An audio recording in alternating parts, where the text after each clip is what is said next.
Welcome to Sneha educator. आज हम biology के कुछ एमसीक्यू क्वेश्चन को देखेंगे। तो चलिए स्टार्ट करते हैं। आज का हमारा पहला नंबर क्वेश्चन है, हार्मोन शब्द का नामकरण किसने किया था?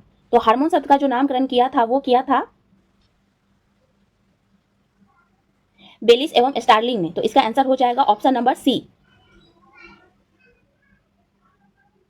क्वेश्चन नंबर 2, पृथ्वीकरण का नियम किसने दिया था? तो पृथ्वीकरण का जो नियम दिया था वो दिया था मेडल ने। इसका भी आंसर हो जाएगा option number C.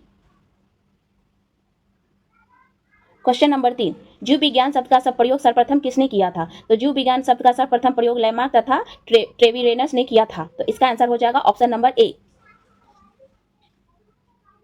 Question number 4, जीव विज्ञान के जनक के नाम से किसे जाना जाता है? तो हम सभी जानते हैं कि जीव विज्ञान के जनक के नाम से अरस्तु को जाना जाता है। तो इसका आंसर हो जाएगा option number C. Question number 5, वनस्पति विज्ञान के जनक के नाम से जाने जाते हैं। तो वनस्पति विज्ञान के जनक के नाम से थियोफ्रेक्टस को जाना जाता है। तो इसका आंसर हो जाएगा option number A. Question number 6, botany शब्द की उत्पत्ति किस भाषा के शब्द से हुई है? तो ग्रीक, लैटिन, फ्रेंच या पुर्तगाली? तो बॉटनी शब्द की उत्पत्ति ग्रीक शब्द भाषा के शब्द से हुई है। तो इसका आंसर हो जाएगा Greek, option number A. Question number 7, phycology में किसका अध्ययन किया जाता है? ऑप्शन है कवक, शैवाल, विषाणु या ये सभी। तो इसका आंसर हो जाएगा बी नंबर। फाइकोलॉजी में हम शैवाल का अध्ययन करते हैं। क्वेश्चन नंबर 8, पर्यावरण का अध्ययन जीव विज्ञान की किस शाखा के अंतर्गत किया जाता है? तो इसका आंसर हो जाएगा पारिस्थितिकी, इसके अंतर्गत किया जाता है। इसका आंसर होगा ऑप्शन नंबर डी। अब देखते हैं क्वेश्चन नंबर 9, डेंड्रोलॉजी का संबंध है पौधों के अध्ययन से, पुष्पों के अध्ययन से, झाड़ियों के अध्ययन से या वृक्षों के अध्ययन से। तो इसका आंसर हो जाएगा सी नंबर, झाड़ियों के अध्ययन से। पुष्पों का अध्ययन कहलाता है, पुष्पों का अध्ययन क्या कहलाता है? तो पुष्पों का अध्ययन एंथोलॉजी कहलाता है। ऑप्शन नंबर सी इसका आंसर होगा। क्वेश्चन नंबर 11, वनस्पति संवर्धन से संबंधित विज्ञान की शाखा को क्या कहते हैं? तो इसका आंसर हो जाएगा B number, horticulture. Question number 12, spermology में किसका अध्ययन किया जाता है? परागकण, बीज, फल या पत्ती का? इसका आंसर होगा बी, इसमें बीज का अध्ययन किया जाता है। एग्रोएस्ट्रोलॉजी में किसका अध्ययन किया जाता है? ऑप्शन है घासों का, फलों का, फसलों का या तेल बीजों का?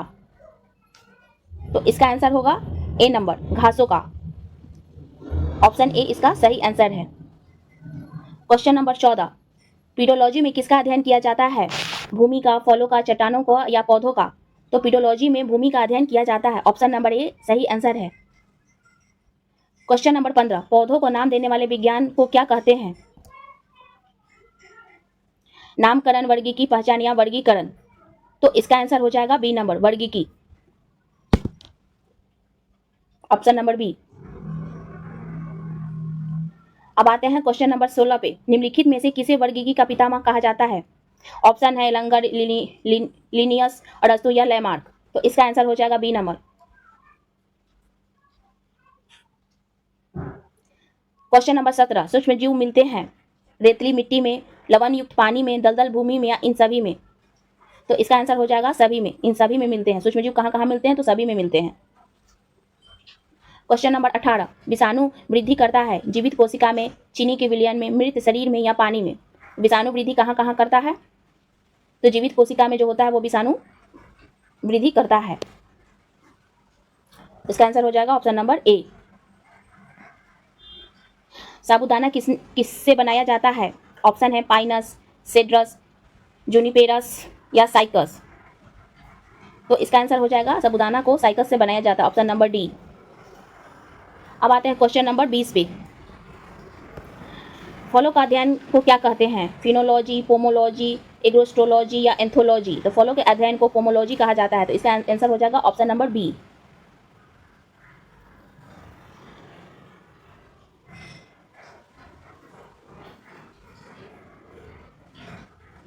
धिद्दिनाम पद्धति के प्रतिपालक है वो क्या, कौन है? डार्विन।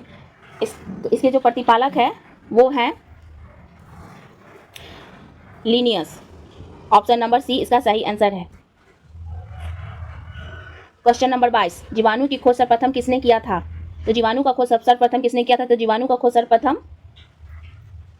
इसका आंसर हो जाएगा ऑप्शन नंबर सी, ल्यूवेनहॉक ने किया था। क्वेश्चन नंबर 23, जिन पौधों पर बीज बनते हैं किंतु पुष्प नहीं लगते क्या कहलाते हैं? चलिए इसका आप आंसर कमेंट बॉक्स में करके बताइएगा। आगे बढ़ते हैं क्वेश्चन नंबर 24, जीवाणुओं की साधारण आकृति क्या होती है? सर्पिल, गोल, छड़ रूपी या कौमा रूपी? जीवाणु की साधारण आकृति क्या होती है बताना है। तो ये होती है छड़ रूपी। ऑप्शन नंबर सी इसका सही आंसर है। अब आते हैं क्वेश्चन नंबर 25 पे, जो जीवाणु आकार में सबसे छोटे होते हैं क्या कहलाते हैं? तो इसका आंसर हो जाएगा गोलाणु। जो जीवाणु आकार में सबसे छोटे होते हैं वो गोलाणु कहलाते हैं। आते हैं क्वेश्चन नंबर 26 पे, निम्नलिखित में से कौन सा रोग बैक्टीरिया से होता है? पीलिया, तपेदिक, चेचक या ये सभी? तो जो तपेदिक होता है वो बैक्टीरिया से होता है, तो इसका आंसर हो जाएगा ऑप्शन नंबर बी। अब आते हैं क्वेश्चन नंबर 27 पे, मानव की आंत में पाया जाने वाला जीवाणु है। तो मानव की आंत में कौन सा जीवाणु पाया जाता है? तो इसमें पाया जाता है, इसका ऑप्शन नंबर ए इसका सही है आंसर। अब आते हैं क्वेश्चन नंबर 28 पे, एंटीबायोटिक्स अधिकांशतः पाए जाते हैं, किसमें पाया जाता है एंटीबायोटिक्स? तो ये सबसे ज़्यादा जीवाणुओं में पाया जाता है, इसका ऑप्शन डी सही है। क्वेश्चन नंबर 29, निम्न में से सबसे छोटा जीव है, सबसे छोटा जीव कौन सा है? तो ये आप सबको पता होगा, माइकोप्लाज्मा सबसे छोटा जीव होता है, ऑप्शन नंबर ए इसका सही आंसर है। अब आते हैं क्वेश्चन नंबर 30 पे, निम्न में से कौन सा रोग जीवाणु के कारण होता है? पेचिस, हैजा, चेचक इनमें से कोई नहीं। तो जो हैजा होता है वो जीवाणु के कारण होता है, तो इसका आंसर हो जाएगा ऑप्शन नंबर बी।